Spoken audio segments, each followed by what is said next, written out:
23년도 우리나라의 어떤 경제 전망 안 좋게 볼 수밖에 없겠죠. 우선은 조금. 지금 많이들 얘기하는 것처럼 어마어마한 경기 침체가 오고 위기가 발생하고 네.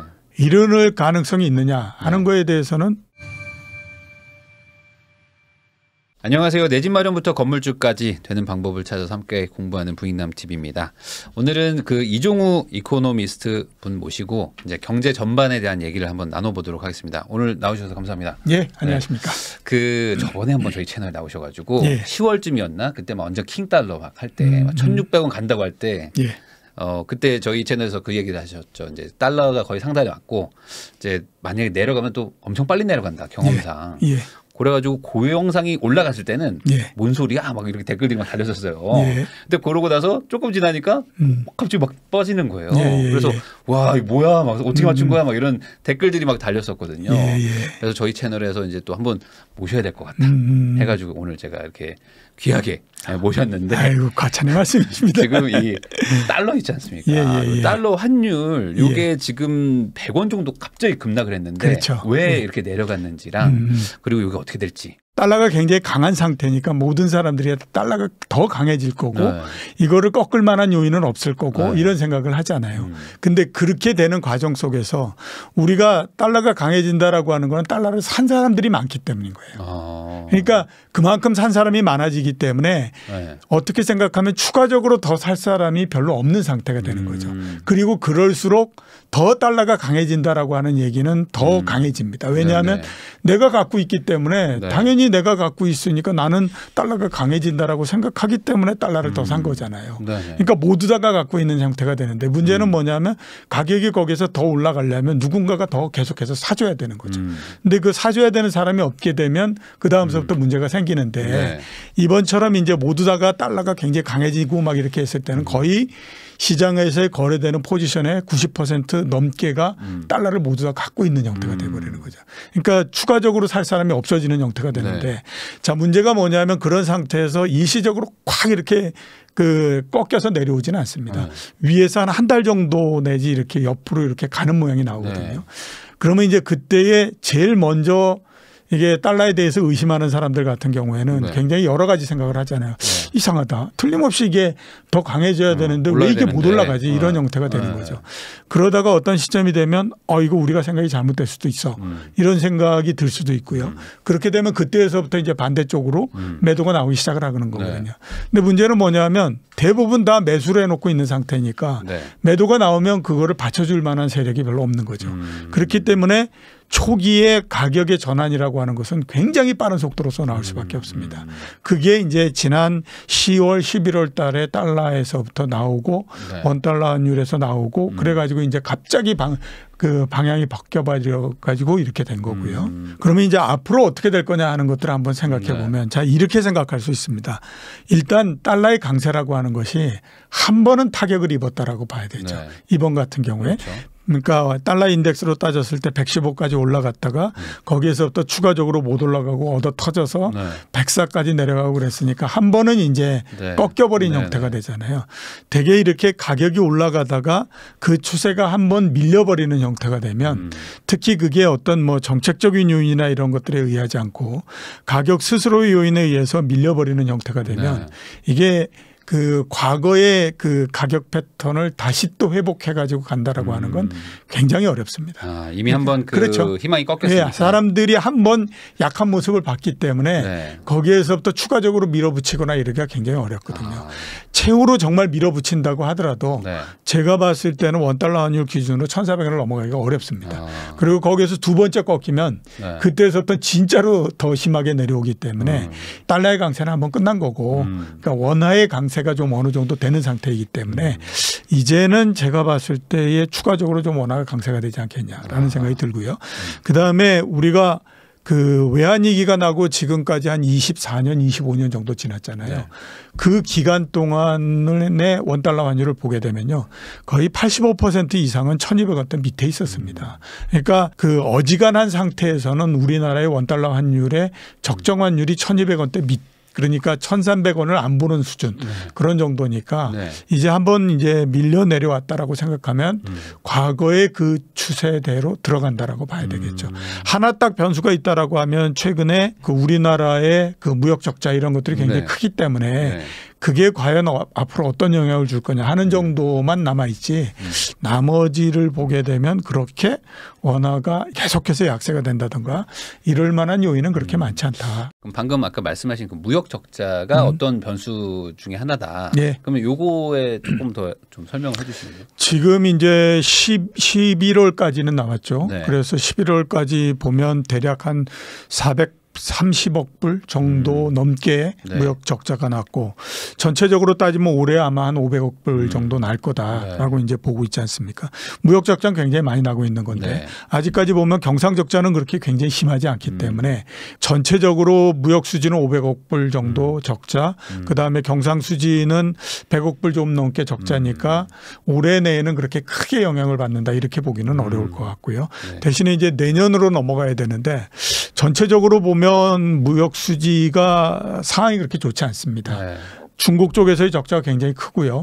그다음에 또 적자가 상당히 많이 나는 부분들이 중국에서의 반도체 쪽의 적자가 굉장히 많이 나는 상황이거든요. 네. 3년 전에 미국하고 중국 사이에 무역 분쟁이 있었고 네. 그게 이제 기술 분쟁으로서 돼서 그다음에 또 그게 반도체 쪽을 중심으로 해서 진행이 되고 있잖아요. 그 영향이 우리나라에 지금 계속해서 나타나고 있는 거거든요. 그렇기 때문에 내년도에도 아마 무역 수지 적자나 이런 부분들이 뭐 올해보다는 좀 줄어든다라고 하더라도 흑자가 나거나 이러기는 좀 어려울 것 같다라는 생각이 듭니다. 그렇기 때문에 이제 좀 그 영향이 있다라고 봐야 되겠지만 올해 뭐 한 10개월 사이에 500억 불 정도 났는데 내년도 1년 동안에 한 300억 불 정도 무역 수지 적자가 난다라고 하게 되면 그건 환율에다가 그렇게 크게 영향을 주거나 그러지는 않을 걸로 그렇게 보입니다. 다만 이제 앞에서 말씀드렸던 것처럼 정말로 반도체와 관련한 이런 부분들이 어떻게 되느냐 하는 거거든요. 지금은 현재까지를 보게 되면 조금 상황은 이게 좀 복잡하다.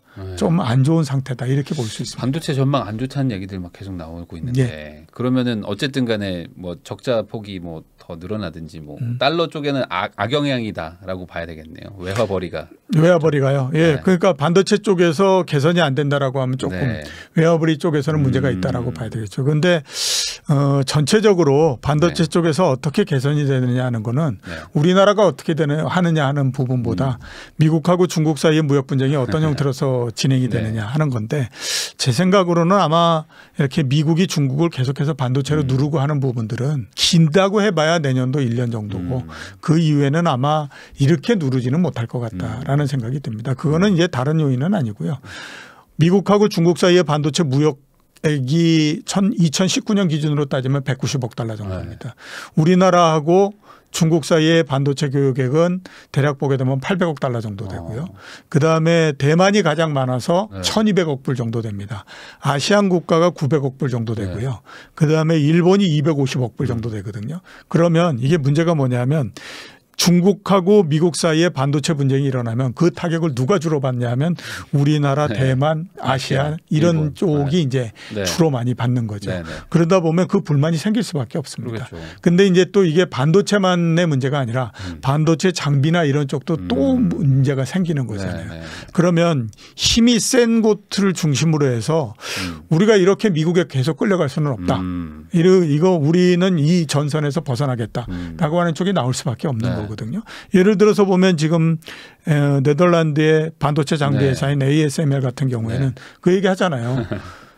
중국의 반도체 장비를 공급해 주느냐 마느냐 하는 건 우리 정부가 결정하는 거지 미국이 결정하는 거 아니다. 슈퍼을. 예, 그렇죠. 그러다가 ASML이 벗어나겠다 우리는 우리 중국에다 공급해 주겠어 이렇게 가면 우리나라 입장에서 봤을 때 삼성전자도 마찬가지고 SK 하이닉스도 마찬가지고 그럼 우리는 뭐냐 도대체 이렇게 나오기 때문에 지금의 전선을 계속해서 유지하기가 굉장히 어렵습니다. 그렇기 때문에 아마 내년도까지는 그 영향이 있어서 제가 봤을 때 내년도 전체적으로 무역 수지 적자나 이런 부분들이 지금 반도체 그다음에 중국 이런 부분들 때문에 구조적으로 300억 불에서 400억 불 정도 날 수는 있는데 내년도 하반기 정도 되면 그게 아마 개선이 될 거고 그렇기 때문에 그 원달러 환율에다가 결정적인 영향을 주지는 않을 것 같다라는 생각이 들고 그렇게 보게 되면 1440원대를 다시 넘어서 1500원 되고 이러는 건 어려울 것 같고요. 그러기는 좀 너무 과하다. 아마 시간이 지나면 1200원대 정도로서 들어오지 않을까라는 생각이 듭니다. 네, 그럼 오늘 촬영일 기준으로 이제 이번 주에 FOMC 뭐 회의가 있어요. 예. 그래서 이제 그걸 뭐 예측을 뭐 다들 뭐 0.5 정도 올라가는 거 아니냐 뭐 이런 반응이 좀 많은 것 같은데 이 미국 금리 인상 요거 어느 정도로 보세요? 예, 뭐 얘기하는 것처럼 0.5% 인상하고요. 네. 그 다음에 내년도 1분기에 0.25% 한 번 내지 두 번 정도 하면 이번에 인상 사이클은 끝이 날 거다라는 생각이 듭니다. 그러면 이제 제가 생각하기에 더 이상 금리라고 하는 것이 올해처럼 많은 사람들의 입에 오르내리고 하는 것들은 내년도 2분기 정도 되면 아마 좀 줄어들 거라고 그렇게 생각이 됩니다. 지금 생각해 보면 이게 이해가 안 되죠. 올해 이렇게 정말 금리가 세상 거했는데 어떻게 내년도에 얘기가 없겠냐. 그 높은 금리가 되는데 이런 얘기들 많이 하잖아요. 근데 제가 봤을 때는 내년도 2분기 정도 되면 금리를 가지고 내년도에 뭐 그렇게 많이 얘기하거나 이러지는 않을 거라고 보는데요. 똑같이 한번 돌아가서 생각해 보죠. 97년도에 외환위기가 났지 않습니까? 98년도에 뭐가 제일 거했냐면 그때는 오직 원달러 환율만 가지고 모든 세상을 다 얘기했습니다.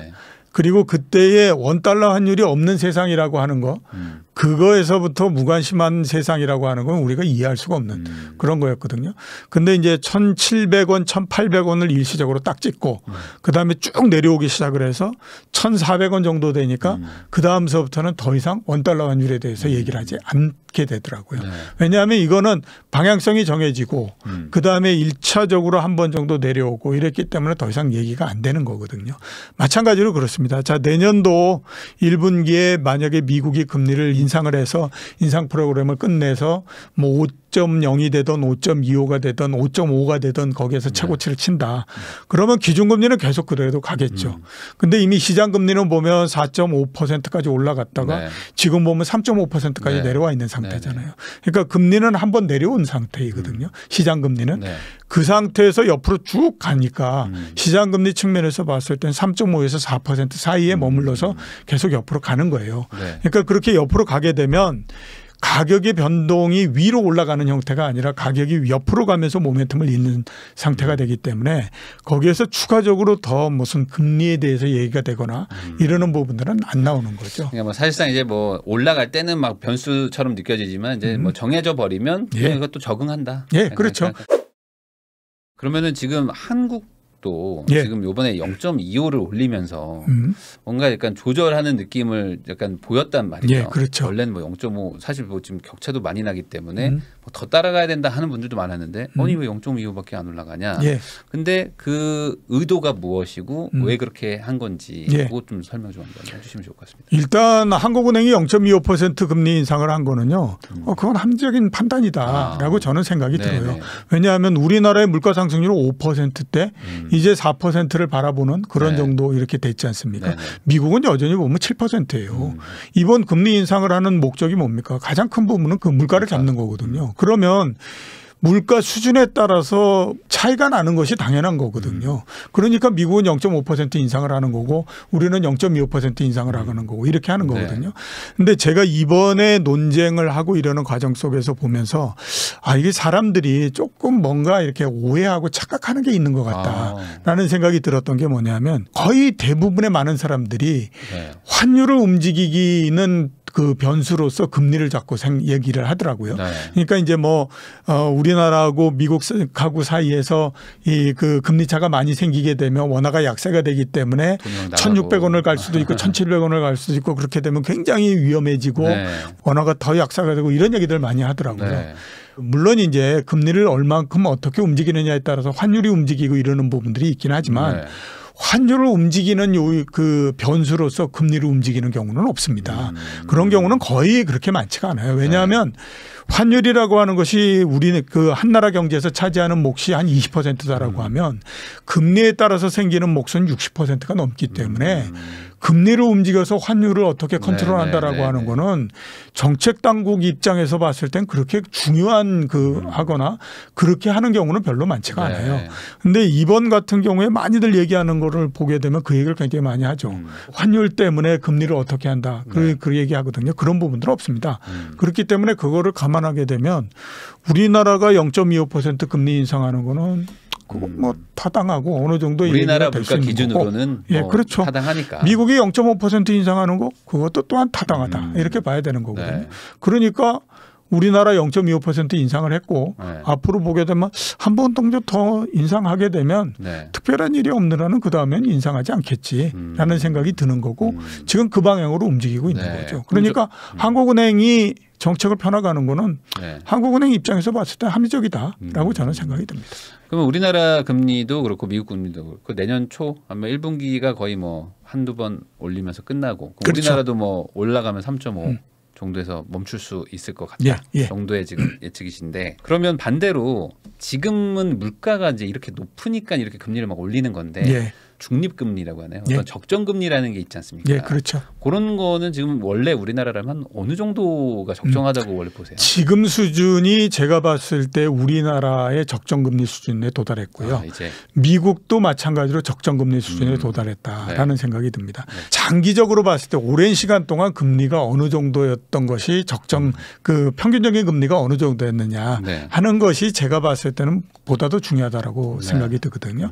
우리나라가 2000년서부터 지금까지 22년 동안에 평균적인 금리 수준이 얼마냐면 3.7에서 3.8 정도였습니다. 3.78. 예, 그 정도였고 미국도 보게 되면 대략 한 3.8% 10년물 국채 금리 수준으로 그 정도였거든요. 2000년서부터 2010년도까지 전반기 10년 동안은 그것보다 좀 높아서 우리나라 같은 경우는 4.3% 정도였고 미국도 4.2% 정도였는데 뒤에 10년 동안은 또 굉장히 낮아가지고 2점 몇 퍼센트 이렇게 됐기 때문에 합치면 한 3.7 뭐 이런 정도 이제 나오고 이렇게 갑니다. 그러니까 한 20년 동안에 걸쳐서 봤을 때 그 평균적인 수준의 금리가 그 정도다라고 하면 2000년대 초반에는 굉장히 높은 수준이었고 대신에 보면 2010년도서부터 뒤에는 어마어마하게 낮은 수준이었으니까 이런 거 저런 거를 다 따져서 한 20 몇 년 동안의 평균을 보면 지금이 제가 봤을 땐 적정한 금리 수준 정도다라고 봐야 되거든요. 이번 같은 경우에 보면 우리나라 금리도 4.5%까지 밀고 올라갔다가 그다음에 3.5%까지 내려갔다가 뭐 이렇게 가지 않습니까? 이제는 앞으로 보면 특별한 일이 없는 한 아마 금리는 3.5에서 4.0 이 사이에서 그냥 쭉 머물 거다 이런 생각이 듭니다. 그러면은 결국에 지금 말씀하시는 게 금리도 어쨌든 어느 정도 유지는 될 것 같고 내년도 그리고 이제 아까 말씀하신 뭐 적자도 있을 거고 그러면은 이제 딱 떠오르는 게 막 경기 침체 이제 뭐 실직 뭐 이런 것들이 어느 정도 있을 수밖에 없을 것 같다 뭐 이런 생각이 드는데 23년도 우리나라의 어떤 경제 전망 안 좋게 볼 수밖에 없겠죠. 우선은 조금 지금 많이들 얘기하는 것처럼 어마어마한 경기 침체가 오고 위기가 발생하고 이럴 가능성이 있느냐 하는 거에 대해서는 글쎄 그건 좀 봐봐야지. 저는 이런 생각이 듭니다. 왜 그러냐면 우선 경제라고 하는 변수가 2022년 12월이 딱 끝나고 2023년 1월이 됐더니 갑자기 변수가 절벽을 뛰어내듯이 팍 이렇게 되는 건 없지 않습니까? 그러니까 2023년도에 우리가 지금 예고하고 예상하는 것처럼 어마어마한 침체가 온다. 그러면 이미 경제 변수가 나빠져서 쭉 내려가면서 이제 뭔가의 모양이 나오겠죠. 그런데 지금까지 보면 미국 경제가나 이런 것들이 그렇게 나쁜 상태는 아닙니다. 우리나라도 보면 3분기 경제 성장률이 전년 동기 대비해서 보면 3.1% 정도 됩니다. 그러니까 낮은 거는 아니잖아요. 그런 것들을 일단 감안을 해야 된다라는 생각이 들고요. 두 번째로 보면 또 어떤 생각이 드냐면요. 작년 이맘때 작년 11월 달에 여러 뭐 IMF, OECD 이런 데서 나오는 경제 변수들 그다음에 미국의 유명한 IB 이런 데서 나오는 거 보면서 제가 그 생각이 들었거든요. 우리나 남이나 정말 진짜 막한다 이런 생각이 들었어요. 왜냐하면 그때 보면 올해 2022년도에 미국의 경제 성장률이 4.5% 나온다고 얘기를 했어요. 4.5%는 무슨 4.5%입니까? 제가 그 수치를 보면서 아니 20년 동안 평균적인 성장률이 1.5%밖에 안 했던 나라가 왜 갑자기 4.5%가 나오는지 유럽은 왜 4.0이 나오는지 네. 얘기가 명확해야 될 거 아니냐 이런 얘기를 했거든요. 올해 자 지금 한번 보면요.